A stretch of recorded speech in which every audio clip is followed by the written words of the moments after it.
Alléluia. Vous allez bien? Non? Non? Vous allez très bien, c'est ça. Hein? Amen. Tournez avec moi sans plus tarder dans l'Épître aux Romains. Vous savez, nous sommes dans cette série. Ça fait déjà 8, 9, 10 semaines quand même. Hein? On en est au chapitre... Non? On est au chapitre 8. On en est au chapitre 8 de l'Épître aux Romains. Et si vous n'étiez pas avec nous, vous pouvez la retrouver. Malheureusement, il y a quelques enregistrements qui ont été loupés, mais ils sont presque tous sur Internet. Donc, et le chapitre 1er aussi qui introduit la série. Donc, si vous avez manqué, vraiment, c'est une série très, très importante. Et ce soir, on va regarder on va regarder un chapitre qui est vraiment primordial. Et en étudiant le chapitre, j'étais très, très encouragé parce que j'étais jaloux du pasteur Pierre Fauchy, qui, il y a 2 semaines, a enseigné sur le chapitre 7. Pourquoi? Parce que le chapitre 7, c'est un chapitre que je chéris particulièrement. C'est un chapitre que j'ai beaucoup étudié et j'ai toujours rêvé prêcher le chapitre 7. Et quand on a fait le planning des pasteurs, on n'a pas tout calculé comme ça selon ce qu'on voulait. Hein. On a regardé selon ce que tout le monde avait besoin. Et il s'est tombé sur pasteur Pierre. Et là, j'étais dégoûté que ce soit lui.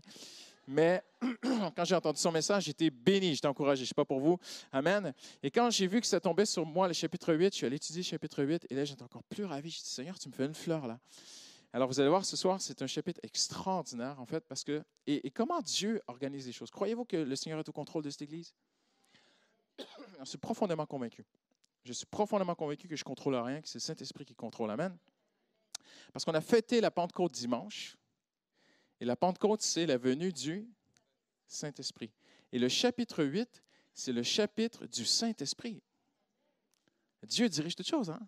Le Seigneur savait, oh, les pasteurs, ils sont arrangés pour que ça tombe comme ça. Non, on n'a rien fait pour que ça tombe comme ça. Hein. Franchement, on n'a rien arrangé pour que le chapitre 8 tombe aujourd'hui.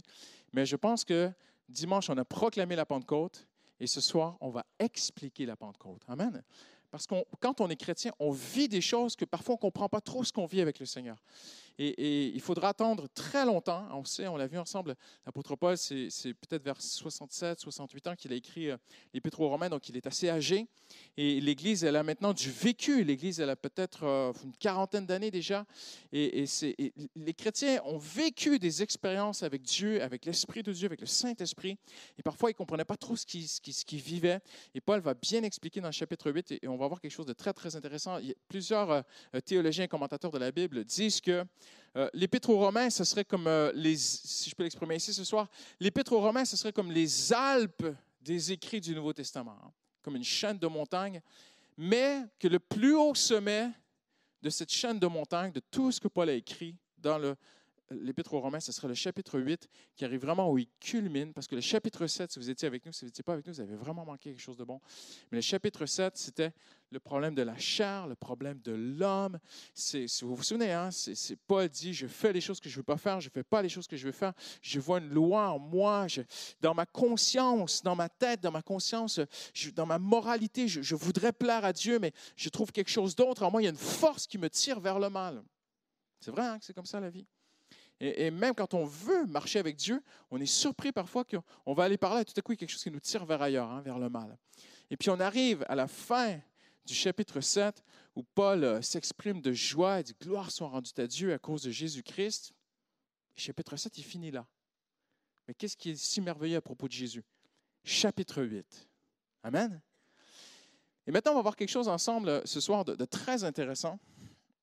C'est tellement le chapitre de l'Esprit de Dieu que regardez quelques faits juste en introduction aujourd'hui. C'est tellement le chapitre du Saint-Esprit que l'Esprit de Dieu y est mentionné 20 fois dans ce chapitre. Ça serait probablement l'endroit de tout le Nouveau Testament où il y a le plus de mentions du Saint-Esprit. Il y a un autre chapitre qui mentionne beaucoup le Saint-Esprit, vous allez le voir un petit peu plus tard, c'est sur les dons de l'Esprit. Il est presque à tous les 2 versets, le Saint-Esprit, le Saint-Esprit, le Saint-Esprit, l'Esprit de Dieu, l'Esprit de Dieu, l'Esprit de Dieu, fait par l'Esprit. L'Esprit y est l'acteur principal, mais le personnage central, c'est le chrétien. Comprenez bien ceci. L'acteur principal, c'est le Saint-Esprit. C'est lui qui agit. Mais le personnage principal du chapitre, c'est toi et moi. En d'autres mots, c'est lui qui me change. Amen. Chapitre 7, au secours. Qui viendra à mon secours? si vous n'avez pas lu le chapitre 7, vous ne devriez pas lire le chapitre 8. Parce que le chapitre 8, c'est la continuité du chapitre 7. Chapitre 7, malheur à moi, qui me délivrera de ce corps de mort? Je suis un pauvre pécheur, et si vous croyez que vous ne l'êtes pas, eh bien, c'est que vous êtes un ange ou vous êtes quelqu'un d'une autre planète. Mais nous, les êtres humains, on est déçus de nous-mêmes. Même le meilleur des chrétiens, il n'est pas arrivé au bout encore. On est régulièrement déçus de nous-mêmes. Hein? Je ne sais pas si je suis seul, là. Oui, OK, merci, vous m'encouragez. Et puis on arrive au chapitre 8, le Saint-Esprit arrive.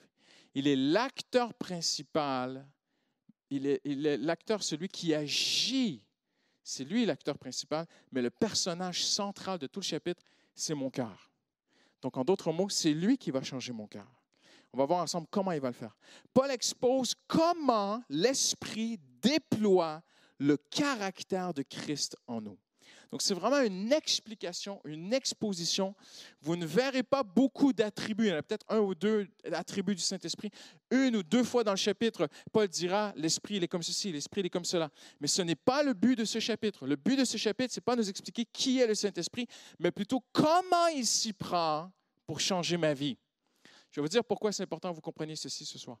Parce que si vous comprenez et que vous acceptez comment Dieu travaille, il pourra travailler en vous. Mais quand on refuse la façon de Dieu, Dieu est un gentleman, il est respectueux. Si on refuse sa façon de travailler, le Seigneur, il attend qu'on soit mieux disposé. Il ne force pas les choses. Le Seigneur ne travaille pas sans notre volonté. Il travaille notre volonté et quand il a notre volonté, là, il peut rentrer et vraiment changer nos vies. Donc, si ce soir, on peut comprendre comment Dieu s'y prend pour changer ma vie, et si on l'accepte, Dieu va changer nos vies. Amen. Alléluia. C'est le plus grand problème de l'homme. Vous devriez dire Amen. Romains 8 parle du caractère de Christ qui est développé en nous. Et l'autre chapitre dans la Bible qui parle le plus de l'Esprit de Dieu, c'est 1 Corinthiens 12, c'est sur les dons de l'Esprit. Mais Romains 8 parle plus de l'Esprit que 1 Corinthiens 12, et cela, c'est pour nous montrer que le caractère chrétien est plus important que les dons spirituels. Tu peux faire tous les dons spirituels que tu veux, tu rentres chez toi, tu te comportes mal, ça discrédite tout. C'est vrai, hein? J'aime mieux un chrétien qui ne fait pas les dons spirituels, mais qui a un bon témoignage, qu'un chrétien qui fait tous les dons spirituels pas possible, et puis de l'autre côté, il y a un témoignage qui déshonore le Seigneur. Ça ne va pas ensemble. Ce n'est pas possible.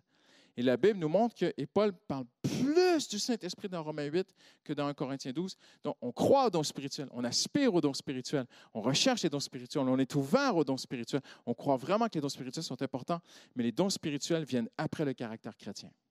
Le caractère chrétien est extrêmement important. Je ne suis pas en train de dire ce soir qu'il faut attendre d'être parfait pour exercer les dons spirituels. Ce n'est pas ce que je dis.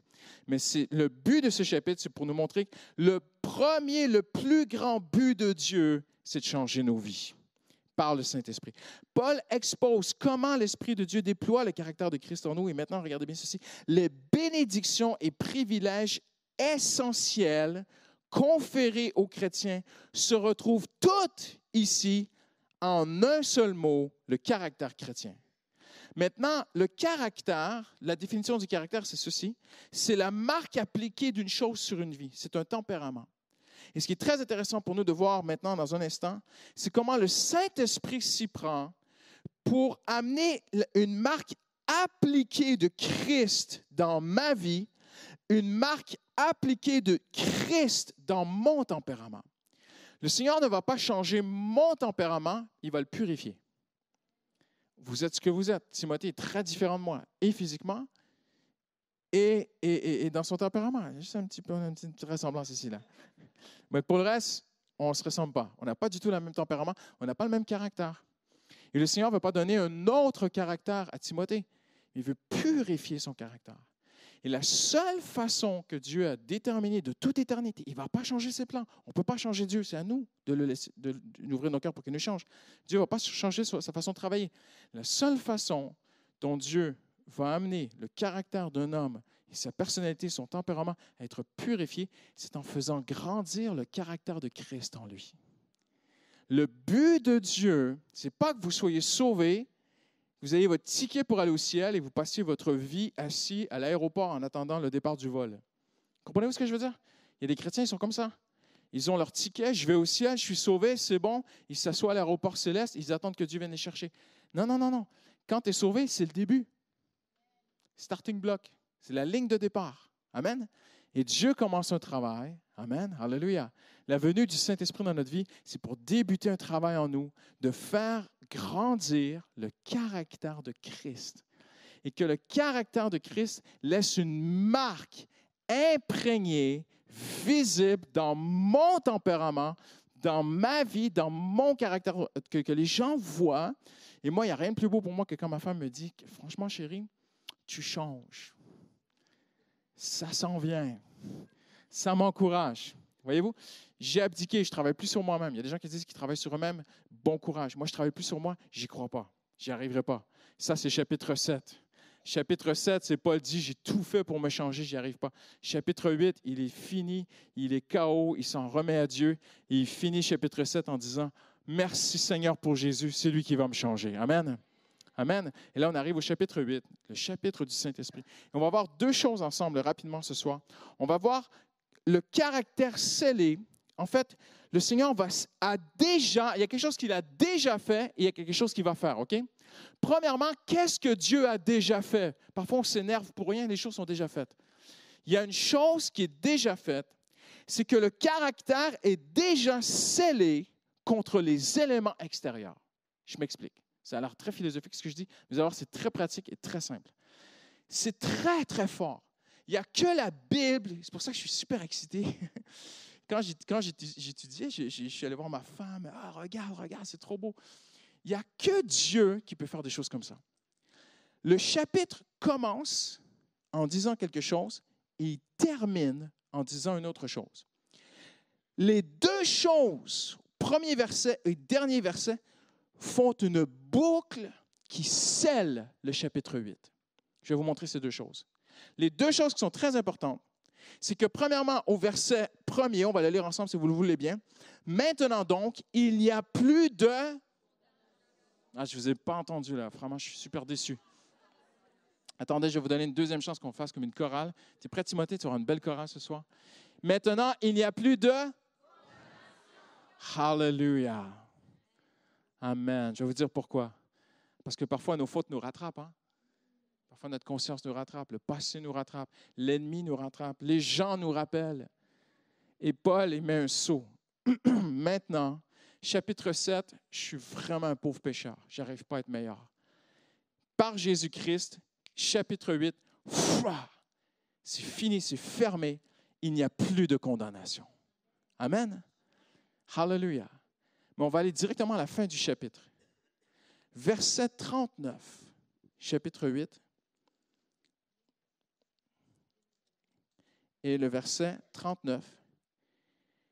Ni ce qui est en haut, ni ce qui est en bas, ni aucune créature ne pourra nous séparer de l'amour de Dieu manifesté en Jésus-Christ. Donc, il commence en disant plus de, et il termine en disant plus de séparation. Hallelujah. Face à tous les éléments extérieurs, personne ne peut amener une condamnation sur ma vie et personne ne peut me séparer de mon Jésus. Ça veut dire quoi? Le passé est réglé, le futur est réglé. C'est merveilleux. C'est extraordinaire. Et Paul ferme la boucle du chapitre avec le premier et le dernier verset. Plus de condamnation, plus de séparation. Ça veut dire que tous les éléments extérieurs qui viennent contre le chrétien sont anéantis. Par la foi, simplement par la foi en Jésus-Christ. Je n'ai plus de condamnation. Dieu ne peut pas répondre à tes prières parce que tu n'es pas assez bon. Wow, plus de condamnation. Tu as trop de boulot. Tu es trop occupé. Il y a trop de charges sur ta vie. Tu es une mère seule. Tu as des enfants élevés. Non, tu n'arriveras jamais à suivre le Seigneur. Plus de séparation. Tu es fatigué. Tu t'endors en lisant la Bible. Tu crois que tu es spirituel. Wow, plus de séparation. Tout ce qui peut nous séparer de Jésus, c'est fini. Si tu veux. Tous les éléments extérieurs qui viendraient, des hommes, Satan, n'importe qui, le passé, le présent, le futur, tout ce qui vient contre toi, plus de condamnation, plus de séparation. Amen? Mais attention, là vous dites Amen, mais tantôt vous allez dire « ouch ». Parce que Dieu a un plan, lui. En fait, il a éliminé les éléments extérieurs pour pouvoir avoir notre cœur à lui, pour le changer.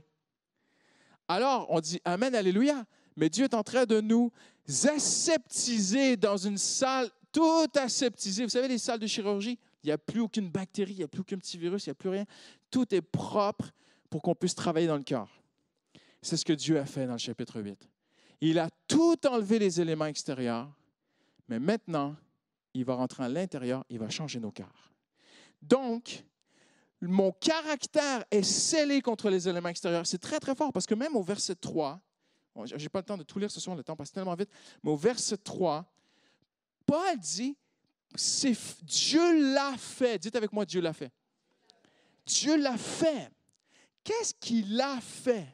Il a vaincu tous les éléments extérieurs. Amen. Ça veut dire que pour Dieu, je suis en Jésus-Christ. Pour Dieu, je suis saint. Mon cœur est pur aux yeux de Dieu. Mais quand je regarde à l'intérieur de mon cœur, je dis, mais mon cœur, il n'est pas pur. Dieu dit, non, c'est bon. J'ai tout fermé, tout scellé pour les éléments extérieurs, mais maintenant, je vais changer ton cœur. C'est ce qu'on appelle la sanctification. Tu as la justification, tu as l'adoption. Ça, je t'ai fermé, je t'ai scellé pour moi. Tu m'appartiens, tu es ma fille. Mais maintenant, je vais travailler ton cœur. Je t'adopte dans la famille. Je te protège à l'intérieur de la maison de tous les dangers extérieurs. Mais maintenant, je vais t'éduquer selon les normes du royaume de Dieu. J'étais un orphelin perdu au fond de nulle part. Je suis devenu un prince héritier. Maintenant, Dieu va m'apprendre à marcher comme un prince, à vivre comme un prince, à me comporter comme un prince. Amen. Alléluia. Donc, le caractère est scellé contre les éléments extérieurs, on l'a vu. Et maintenant, le caractère est affiné, comme l'or au creuset, dans le secret du cœur. Et là, on va voir ensemble ce soir ceci. C'est que comment est-ce que le Saint-Esprit s'y prend pour changer nos cœurs? On peut dire beaucoup de choses sur la sanctification. On peut dire, et on ne peut pas tout dire ce soir. Il y a encore tellement de choses qui pourraient être dites. Mais je vais vous montrer l'élément central, essentiel du chapitre 8. C'est que Dieu change la direction de nos désirs. C'est comme ça que Dieu travaille. Si Dieu peut changer l'orientation de tes désirs, tu seras sanctifié. C'est très simple. Par exemple, un homme est attiré vers quelque chose de mal. Il essaie de ne plus y aller. Il arrive à la fin du chapitre 7, il est fini, il n'en peut plus, il est épuisé. J'essaie de ne plus aller vers le mal, je n'y arrive pas. Il se rend à Dieu, le Saint-Esprit vient dans sa vie et le Saint-Esprit change l'orientation de ses désirs. Il ne désire plus ce qui est mal, il désire ce qui est bien. Parce que ce que tu désires, c'est là où tu es fort. Non? La plus grande force de l'homme, ce sont ses désirs. C'est vrai, hein? Non? C'est extrêmement vrai ce que je dis. Ce que tu désires, tu vas te mettre en mouvement pour l'avoir. Tu vas te dépenser, tu vas dépenser de l'argent, du temps, tu vas étudier, tu vas tout faire, tu vas appeler des gens, tu vas déployer de l'énergie, du temps, de l'argent, des relations, des gens. Ce qui te passionne, tu vas le poursuivre. Et Dieu le sait. Il le voit. Alors, s'il peut changer tes passions, tu es sanctifié. Ton cœur est purifié. C'est comme ça que tu travailles. On va le voir ensemble. Hallelujah. Le désir est la plus grande force de la nature. Le verset 2 dit ceci. On va le lire ensemble si vous le voulez bien. Verset 2. La loi de l'Esprit qui nous donne la vie par l'union en Jésus-Christ m'a libéré de la loi du péché et de la mort. OK? Là, Paul, si on ne comprend pas trop le grec, on peut être perdu. Chapitre 7, il dit, « Je vois dans la loi ce qui plaît à Dieu, mais je n'arrive pas à le faire. » C'est vrai, hein? Donc, Paul va mêler deux sortes de lois. Mais parce que tu ne lis pas le grec, tu dis, mais de quoi il parle? Il va mêler la loi juridique, la loi morale, il va mêler des lois physiques, des lois spirituelles, des lois de force. OK? Donc, quand il parle de la loi de Dieu, il parle d'une loi qui est morale. OK? Mais là, quand il dit « la loi de l'Esprit m'a libéré de la loi du péché », ça veut dire quoi? Là, il ne parle pas de loi morale, il parle de force, d'attraction. il y a des lois physiques. La force d'attraction fait que... Je ne vais pas faire tomber mon téléphone. La loi d'attraction fait qu'il y a une force qui tire la bouteille vers le bas. Tu vois? Et là, Paul dit, la loi de l'esprit m'a libéré de la loi du péché. En d'autres mots, ça, c'est la loi du péché. Pauvre mec. Je vais m'en sortir, je vais m'en sortir, je vais m'en sortir. Je vais être un bon chrétien. Je vais être un bon chrétien. Vraiment, je vais devenir, tu vas voir, Seigneur, je vais faire tout ce que je peux pour m'approcher de toi. Et à un moment donné, il arrive au bout du chapitre 7. J'y arrive pas. Et là, qu'est-ce qui arrive? Viens ici, JB. Tiens la bouteille. Tiens la haute. La loi de l'esprit m'a libéré de la loi du péché et de la mort. Lâche la bouteille.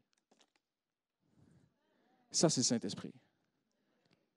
La loi d'attraction est encore là, mais il y a une nouvelle loi qui arrive. La loi du péché fait tomber, pas tout de suite. Je t'ai montré la fidélité de Dieu qui ne nous lâche pas. Hein? Mais la loi de l'esprit m'a libéré de la loi du péché et de la mort. Ça, merci JB, franchement, tu es un super pote. Bon équipier. Ça, c'est le chapitre 8, tout au complet. L'homme voulait plaire à Dieu. Il s'est mis des lois, il s'est fait des religions. Et encore aujourd'hui, autour de nous, il y a des gens qui, à travers toutes sortes de religions, font tout ce qu'ils peuvent pour essayer de plaire à Dieu. Ils n'y arrivent pas. Ils sont toujours attirés vers le bas. Mais Paul dit, la loi de l'esprit, donc une loi d'attraction, une force nouvelle arrive par la Pentecôte. La loi de l'esprit m'a libéré de la loi du péché. Et maintenant, le Saint-Esprit me tire vers le haut. C'est pour ça que la Bible dit, nul ne cherche Dieu. Les hommes ne cherchent pas à Dieu. Les hommes ne s'intéressent pas à Dieu. Mais quand le Saint-Esprit arrive, le Saint-Esprit change les choses. D'abord, il nous convainc de péché, de justice, de jugement. Et là, on dit, j'y arriverai pas. Seigneur, au secours, viens m'aider. Franchement, c'est tout ce que le ciel attend, en passant. Hein. C'est tout ce que le ciel attend, c'est qu'on dise au secours. Viens m'aider, j'y arriverai pas, j'ai besoin de toi. Et quand on se rend, Dieu se rend au rendez-vous. Seigneur, je me donne à toi. Toi, change mon cœur. Toi, donne-moi de saints désirs. Toi, tourne mes yeux vers des bonnes choses. Amen. Tourne mes pensées, change. Là, on se surprend. Ah ben, si vous êtes chrétien, vous savez de quoi je parle. Tout à coup, tu dis, oh, j'ai une de ces envies. Ah oui, de se faire un film. Non. Je ne sais pas pourquoi, là, ce soir. J'ai vraiment une de ces envies de lire le chapitre 9. Tiens. C'est vrai, hein? Le Saint-Esprit change nos désirs. C'est extraordinaire. Et c'est ça que Paul dit. La loi de l'Esprit m'a libéré de la loi du péché et de la mort. Donc, c'est une loi, c'est une force d'attraction. L'attraction de l'Esprit est plus puissante que l'attraction du péché. Le Saint-Esprit change réellement nos désirs. Ce qui nous attirait nous répugne. Dieu, qui ne nous intéressait pas, fait fondre nos cœurs. Nous pensons moins à nous-mêmes et nous pensons plus aux autres. Parce qu'il y a d'autres lois aussi. La loi de l'homme sans Dieu, et j'aime bien parce que la sœur, elle va dire l'homme livré à lui-même. Tu vois?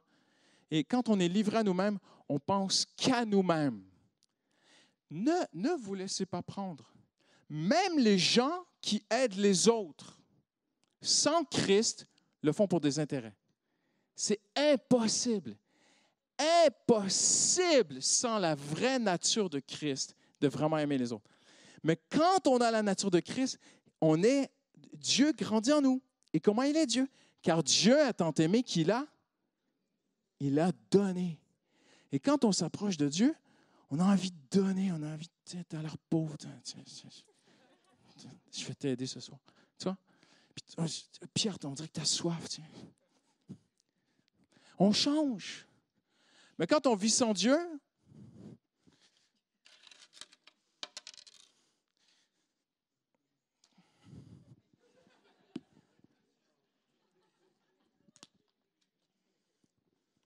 il est comme ça, l'homme. C'est vrai, hein? Dieu change. Il change les directions. Amen? Nous pensons moins à nous-mêmes et nous pensons plus aux autres. Verset 4. On voit les exigences de la loi. Verset 4. Il l'a fait pour que la juste exigence de la loi soit pleinement satisfaite en nous qui vivons non plus à la manière d'un homme livré à lui-même, vous voyez ce que je veux dire, mais dans la dépendance de l'Esprit. J'aime bien cette traduction. Hallelujah. Verset 6. Quand tu vis par l'Esprit, quand le Saint-Esprit vient dans ta vie et prend plus de place, eh bien, c'est extraordinaire, le Saint-Esprit produit la vie et la paix. Ce à quoi tend l'homme livré à lui-même, mène à la mort. C'est vrai. Plus tu penses à toi, plus tu es malheureux. C'est vrai. Plus tu te vautres dans les plaisirs du monde, plus tu creuses ta tombe.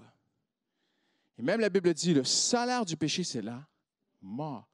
Et là, Paul dit, mais celui qui tend vers ces choses tend vers la mort. C'est grave. Les gens se détruisent en pensant qu'à eux-mêmes. Mais regardez ce qu'il dit. Tandis que ce à quoi tend l'Esprit, avez-vous remarqué, il n'a pas parlé de moi? Parce que moi, je ne suis pas comme ça. Moi, je tends vers la mort. Mais l'Esprit tend vers autre chose. C'est l'Esprit de Dieu en moi qui tend vers autre chose. Paul dit, si je vis, ce n'est plus moi qui vis. C'est Christ qui vit en moi. Paul a dit, je suis le pire des pécheurs. Et il a dit ça vers la fin de son ministère. C'est grave, hein? Mais tu es le grand apôtre Paul. Tu as guéri des malades. Non, je n'ai jamais guéri de malade, c'est Christ. Tu as fondé des églises, je n'ai jamais rien fait, moi, c'est Christ.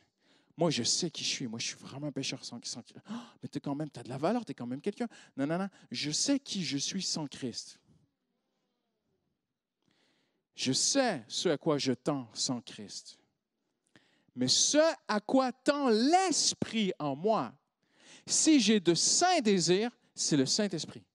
Si ce soir, je me tiens devant vous et que j'aime la parole de Dieu, ce n'est pas moi. C'est Christ qui vit en moi. Si vous saviez à quoi il tend Christian Robichaud, vous l'auriez donné un bon coup de pied, vous auriez dit, tu sors d'ici. Et on sera tous sortis, hein? Parce qu'on est tous des pécheurs. Hein? C'est la nouvelle vie. Vous comprenez ce que je veux dire? Amen. Ce à quoi tend l'Esprit. Je suis perdu. À quoi tend l'Esprit conduit à la vie et à la paix. Donc, quand le Saint-Esprit redirige nos désirs, il nous amène vers des choses qui amènent la paix et des choses qui amènent la vie dans notre vie. Amen. On continue, verset 5 et verset 9. L'Esprit est la force assurée de tous les vrais chrétiens. Verset 5. En effet, les hommes livrés à eux-mêmes tendent vers ce qui est mal et conforme à l'homme livré à lui-même, mais ceux qui ont l'Esprit de Dieu tendent vers ce qui est conforme à l'Esprit. Avez-vous remarqué? Ceux qui ont l'Esprit de Dieu. Donc, celui qui a l'Esprit de Dieu en lui, il tend vers des nouvelles choses. Donc, c'est l'Esprit de Dieu qui est ta force. Vous savez pourquoi je mets l'emphase ce soir? Je comprends de plus en plus pourquoi Paul dit « N'attristez pas l'Esprit ». Il dira même « N'éteignez pas l'Esprit ». Quand j'attriste le Saint-Esprit, il y a une force que je perds. Quand on reste sensible à l'Esprit, soumis à l'Esprit, à l'écoute de l'Esprit, on gagne de la force. Quand on ne prend pas le Saint-Esprit au sérieux, le Saint-Esprit est un gentleman. Il ne force pas son œuvre. Si le Saint-Esprit te dit « ne va pas là », tu y vas, tu vas perdre la force. Je te garantis, c'est ce que la Bible enseigne. Tu vas attrister l'Esprit, tu vas éteindre l'Esprit. La force du chrétien, c'est le Saint-Esprit. Amen. Et parfois, les gens, « c'est pas grave ». Si le Saint-Esprit te dit « ne regarde pas ce truc à la télé », et tout à coup, vous savez, parfois, le Saint-Esprit nous parle avec des petits sentiments. Tu n'es pas bien. Tu n'es juste pas bien. Les collègues, ils font du blabla contre le patron, et vous êtes tous autour des sushis, là, puis tout à coup, le Seigneur te dit « tu ne participes pas à cette discussion ». Et là, tu souris, puis tout le monde rigole contre le patron, là, tu n'es pas trop bien. J'aime te dire, tu es mieux de perdre tes collègues, mais garder le Saint-Esprit. Parce que si tu ris avec tes collègues contre le patron, tu vas attrister l'Esprit, tu vas perdre ta force. Et parfois, les chrétiens sont faibles. Les chrétiens sont faibles. Les chrétiens qui sont faibles parce qu'ils ont attristé l'Esprit. Le Saint-Esprit, c'est notre force. Amen. Alléluia. On continue. Je vais plus rapidement. Vous pouvez voir les versets. Verset 9 aussi en parle. Maintenant, en terminant ce soir, en conclusion, nous sommes complètement, nous l'avons vu, nous sommes complètement indépendants du péché par le Saint-Esprit. Il change la force d'attraction. Mais terminons avec cette vérité exceptionnelle ce soir. Nous sommes complètement dépendants du Saint-Esprit. Dites Je suis complètement indépendant du péché par l'Esprit, mais je suis complètement dépendant du Saint-Esprit pour vaincre le péché. C'est comme ça que ça marche avec Dieu. Regardez ce que Paul dit. Paul dit ceci. Il dit, c'est très très fort, versets 12 et 13, on va le prendre ensemble. Ainsi donc, frères, si nous avons des obligations, on peut vraiment dire ceci, en grec, c'est un devoir quelqu'un. Un devoir, si nous avons une dette envers quelqu'un, ce n'est pas envers l'homme, livré à lui-même, donc envers moi-même, je ne me dois rien, pour vivre à sa manière. Car si vous vivez à la manière de l'homme, livré à lui-même, vous allez mourir. Mais si par l'Esprit, vous faites mourir les actions mauvaises, on l'a vu ensemble par la force de l'Esprit, vous allez vivre, vous vivrez. Amen. Maintenant, regardez bien ce qu'il dit, c'est très fort.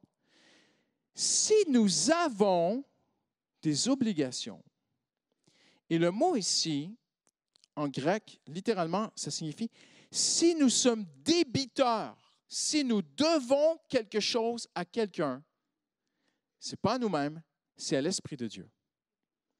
Donc, je termine ce soir en disant ceci. L'Esprit de Dieu est le plus beau cadeau de Dieu pour changer nos vies. Et même nous aider à ce que d'autres vies changent. OK? Jésus a dit, si vous venez à moi, des fleuves d'eau vive couleront de vous. C'est fort ce qu'il a dit. Donc, mais les fleuves d'eau vive, c'est le Saint-Esprit. Le Saint-Esprit peut passer à travers toi pour bénir quelqu'un. Donc, le Saint-Esprit, c'est le plus beau cadeau de Dieu. Vrai? Mais on a une dette envers le Saint-Esprit. C'est ce que Paul dit. Paul dit débiteur en grec. Nous sommes débiteurs envers le Saint-Esprit. Nous devons quelque chose à l'Esprit. J'ai une dette envers le Saint-Esprit. C'est laquelle? On va le voir dans un instant. Nous avons une dette envers le Saint-Esprit. C'est un devoir. Et le mot signifie être tenu de fournir quelque chose à quelqu'un ou de reconnaître le mérite d'un autre pour le profit personnel. Donc, la première chose que je dois au Saint-Esprit, c'est de reconnaître que toute la gloire est à lui. C'est ça. Si je fais quelque chose de mal, c'est moi. Si je fais quelque chose de bon, ce n'est plus moi qui vis. C'est Christ qui vit en moi. Amen. Donc, la première chose que je dois à l'Esprit, c'est de reconnaître que c'est lui qui change ma vie. Et c'est lui qui sert de moi. Mais la deuxième chose que je dois à l'Esprit, c'est très fort, parce que ça veut dire je suis tenu de lui fournir quelque chose. Je n'ai pas le temps ce soir, vous êtes trop nombreux, mais si j'étais avec un petit groupe, je ferais un tour du groupe, j'aime bien faire parler les gens. D'après toi, qu'est-ce qu'on doit au Saint-Esprit? Qu'est-ce qu'il veut de nous? Si tout est accompli par Jésus, si on ne peut rien offrir à Dieu qui lui soit agréable, si on ne peut lui faire aucune offrande qu'il n'a pas déjà, qu'est-ce qu'il veut de nous? Qu'est-ce qu'il désire-t-il? Quelle est ma dette envers lui? Une seule chose. Toi, donne-moi ton temps. Intéresse-toi à moi. JB, je vais être la source de ta vie. Je vais changer ta vie. Je vais, à travers toi, devenir des fleuves d'eau vive pour que tu bénisses d'autres. Mais tu me dois une seule chose. Aime-moi.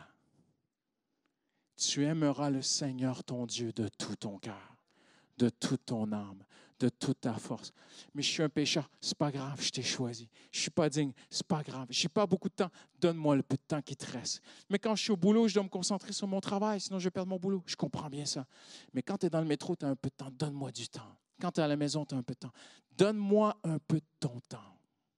C'est tout ce que Dieu demande. Et là, ce n'est pas moi, vous n'êtes pas d'accord, il faut aller voir le Seigneur. Parce que c'est vraiment écrit, nous sommes débiteurs. Amen. Et c'est tellement fort, regardez ce qu'il se dit. Au verset 4, il va parler de la dépendance de l'Esprit. Au verset 9, il va dire, vous dépendez de l'Esprit. Je suis constamment dépendant du Saint-Esprit et je suis débiteur envers le Saint-Esprit. Je dépends de lui et je lui dois quelque chose. J'ai besoin de Dieu dans tous les aspects de ma vie. Et je termine avec ceci. mais je dois quelque chose au Saint-Esprit. Juste mon cœur. Mon cœur, mes pensées. Le Saint-Esprit dit, tu me dois de la louange. C'est ça qu'il te dit ce soir. Tu me dois de la prière. Tu me dois de chercher ma face. Intéresse-toi. La seule chose que je te demande, c'est approche-toi de moi. Je ne peux pas prêcher un autre évangile, je suis désolé. Hein? C'est le seul évangile que je crois. Tu veux t'approcher, Pierre? On va terminer en prière. Je termine avec une histoire qui m'a vraiment interpellé dans mes études lundi. Vous savez, je vais vous montrer une photo de Joseph Vernet qui peignait faisait des tableaux des ports pour le roi à l'époque, au 18e siècle. Je ne sais pas si on peut montrer la dernière photo. Ouais, voilà. Et ça, c'est le port de Toulon. OK? Si vous regardez au milieu du port, je ne sais pas si tu peux faire apparaître la flèche. Clac. Non, tu rappuies, touc, et puis il y a une flèche qui va apparaître. Voilà. Vous voyez les petites boîtes? Vous voyez les petites boîtes au milieu? Elles sont très particulières. Ce sont des coffres remplis de gros cailloux et ils flottent. Impressionnant, hein? Je vais vous dire pourquoi. Parce qu'à l'époque, quand on voulait faire un mât et qu'on voulait que le mât d'un navire soit très solide, il fallait sécher le mât. Et la seule façon, il fallait faire sortir la sève qui était restée dans le tronc d'arbre. C'était un tronc d'arbre qui allait devenir le mât du voilier. Et ce mât est extrêmement important pour le capitaine parce que ce mât allait résister à des tempêtes. Il allait être constamment sous tension. Il fallait qu'il soit très fort, très dur. Et la seule façon que le mât pouvait être dur, il fallait faire sortir la sève. Et à l'époque, les hommes ont tenté toutes sortes de façons de le faire sécher au soleil. Et le faire sécher au soleil, ça faisait sécher la sève, mais elle ne sortait pas. Et les mâts cassaient. Et les hommes ont découvert que la seule façon de faire sortir la sève du mât, c'était de mettre le mât dans l'eau. Il fallait qu'il reste sous l'eau. Et avec l'eau, il y avait cet échange extraordinaire. L'eau faisait sortir la sève du mât. L'eau prenait la place de la sève. Après, on le sortait, on faisait sécher et le mât était solide. Mais pour que le mât reste sous l'eau, on mettait des caisses remplies de cailloux pour bien enfoncer le mât dans l'eau. Suivez-moi bien. C'est comme ça que Dieu travaille. La sève, c'est ma vieille nature. Il faut qu'elle sorte. La seule façon que la chair va sortir de ma vie, il faut que je sois dans l'eau de la présence de Dieu. Mais je vais vous dire comment Dieu s'y prend pour m'amener dans sa présence. Je ne sais pas pour vous. Il m'amène des cailloux. Il m'amène des problèmes. Si vous maturez en Jésus-Christ, vous allez comprendre ce que je veux dire. Quand tout va bien, on n'a pas trop l'impression qu'on a besoin de Dieu. Hein? Mais quand on a des problèmes, qu'est-ce qu'on fait? Seigneur! Quand ça va bien, c'est les copains. Quand ça ne va pas bien, c'est le Seigneur. Alors, ce que Dieu fait, c'est quand tu dis, Seigneur, sers-toi de moi. Ah ouais? JB, tu veux vraiment que je me serve de toi? Seigneur, sers-toi de moi, je t'en prie. Il te prend et il te met des cailloux. Et là, tu commences à avoir des problèmes.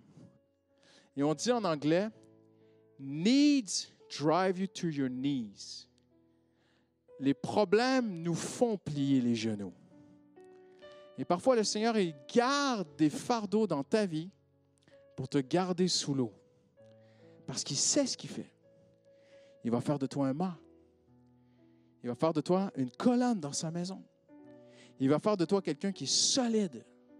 Il fait sortir la sève et toi, tu te dis, mais pourquoi? Je suis dans des problèmes, je suis dans des moments difficiles de ma vie. Oh, Seigneur, je suis toujours dans la parole. Oh là là, je ne peux pas m'éloigner de la prière. Je suis toujours en train de chanter, de louer parce que ça va bien, pasteur. Oh, je suis dans la louange, mais parce que j'ai vraiment besoin de Dieu. Dieu sait ce qu'il fait. Il te garde sous l'eau parce qu'il te prépare. Parce qu'après, le Seigneur élève un mât qui va tenir des voiles, qui va sauver des vies, qui va porter des marins. Dieu sait ce qu'il fait. Mais il n'y a que l'eau qui fait sortir la sève. Il n'y a que le Saint-Esprit qui peut vaincre et changer ma vie. Amen. il faut être sous l'eau. Il faut aller dans la présence de Dieu. Amen. On va terminer ce soir. Est-ce qu'on peut se lever ensemble? Hallelujah.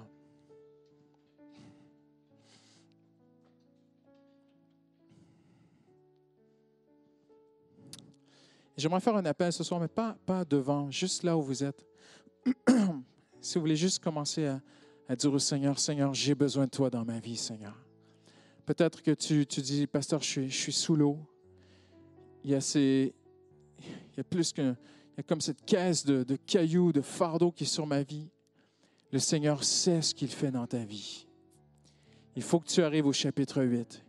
Il faut que tu sortes du chapitre 7. Il faut que tu dises, Seigneur, je ne me changerai plus par mes propres efforts, Seigneur. Toi, change-moi, Seigneur. Je n'essaierai plus de travailler sur moi-même par moi-même, Seigneur. Je veux le faire avec toi, Seigneur. Je veux que ton esprit me change, Seigneur. Hallelujah. Paul dit même dans ce chapitre, faites par l'esprit mourir les œuvres de la chair. Je ne peux pas le faire. Tu ne peux pas te guérir du passé. Tu ne peux pas pardonner sans le Saint-Esprit. Tu ne peux pas aimer sans le Saint-Esprit. Tu ne peux pas servir sans le Saint-Esprit. Mais le Saint-Esprit, c'est dans l'intimité, c'est dans le lieu secret d'abord. C'est dans la présence de Dieu. Hallelujah. C'est donner, même si tu n'as pas beaucoup de temps, donne du temps au Saint-Esprit. Hallelujah. Pour chercher sa face ce soir. Hallelujah. Hallelujah. Tournons nos cœurs maintenant vers le Seigneur. Maintenant, réponds au Seigneur. Réponds au Seigneur. Après avoir entendu ce chapitre extraordinaire, tout est bouclé, mon ami. Il n'y a plus de condamnation, il n'y a plus de séparation, mais il doit maintenant s'opérer une transformation dans ta vie. Hallelujah. Et dis-le au Seigneur, Seigneur, viens me changer, Seigneur. Seigneur, je vais être sous l'eau avec toi, Seigneur. Je vais être dans ta présence, Seigneur. Je vais être près de toi, Seigneur. Change-moi, Seigneur. Prépare-moi pour le service, Seigneur. Prépare-moi pour te servir, Seigneur. Demandez-lui ce soir, prépare-moi pour la prochaine étape, Seigneur, de ma vie. Hallelujah. Fais de moi un mât qui est solide, Seigneur. Je veux être dans ta présence. Je veux être préparé pour ton service dans ta présence, Seigneur. Sous l'eau, dans les eaux vives de ta présence, je veux être formé pour te servir, Seigneur. Hallelujah. Seigneur, je veux même te dire merci pour ces fardeaux qui me tiennent à genoux, Seigneur. Merci pour ces trucs, Seigneur, qui ne sont pas changés, Seigneur. Ces soucis que tu n'as pas encore retirés de ma vie, Seigneur. Merci. Je te dis merci, Seigneur. Il me garde à genoux. Hallelujah. Hallelujah, hallelujah, hallelujah. Merci pour ta présence, Seigneur. Merci pour l'Esprit. Merci pour ton Saint-Esprit, Seigneur. Hallelujah. Grâce soit rendue à Dieu pour Jésus-Christ, qui est mort à la croix pour que je puisse vivre par l'Esprit. Hallelujah. Tout est gratuit. Mon amitié, mon intimité avec Jésus est gratuite ce soir et accessible. Hallelujah. Hallelujah. Hallelujah. Hallelujah. Merci, Seigneur. Merci pour ta présence, Seigneur. Merci pour qui tu es, Seigneur. Hallelujah.